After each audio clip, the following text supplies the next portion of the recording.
मक्याचा सीझन आलेला आहे, पाहू शकता जुगाट शेतकऱ्याचा. त्याचे पहिले बेल्याचे नांगरे होते, त्याच्यावर त्यांनी भूमीची जी पेटी आहे सर्व ॲग्रोकडनं फिट करून घेतलेली त्यांनी. भूमी ॲग्रोची आणि एक त्यांचं यांनी करून दिलं वर्कशॉपवर, त्यांचा ॲड्रेस आहे.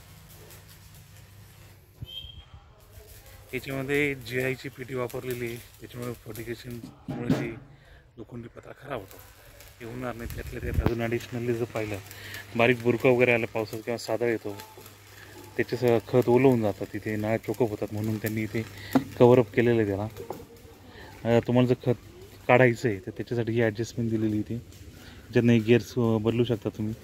इथून खालून ओढलं तर तुमचं जे फर्टिगेशन आहे ते इथून खालून निघून येईल.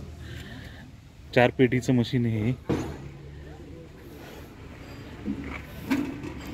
याच्यामध्ये पाहू शकता गॅलना, इथे पण गॅलनाइज पत्रा वापरलेला आहे त्यांनी खाली. आणि इथे पूर्ण त्यांनी लिहिलेलं आहे की मकईसाठी कोणते 1 ते 30 रोटर नंबर दिलेले त्यांनी. त्याच्यामध्ये सगळ्या मकईच्या कोणत्या, तूर, सोयाबीन किती अंतरावर पडेल, किती खाचेची वापरायची, हा सगळा त्यांनी कॅटलॉग दिलेला आहे इथे.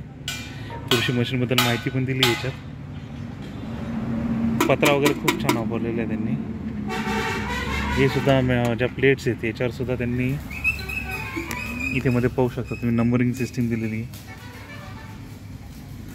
एक खाची आहे तिथे बियाणं कंट्रोल होतो, की बियाण्याचा जो फ्लो आहे इथून जो मध्ये जातो तो कंट्रोल होतो. मध्ये ही चकती आहे, याच्यामध्ये पिकअप होतं. आणि ही जी निळी स्टिक लावलेली दिसते आपल्याला, त्याच्याने ते पुश झालं का या इथून ते बियाणं नळीमध्ये पडतं, इथून ते खाली जातं. धन्यवाद मित्रांनो. एकदा पाठीमागे दाखवतो. ही व्हील सिस्टीम आहे त्याची.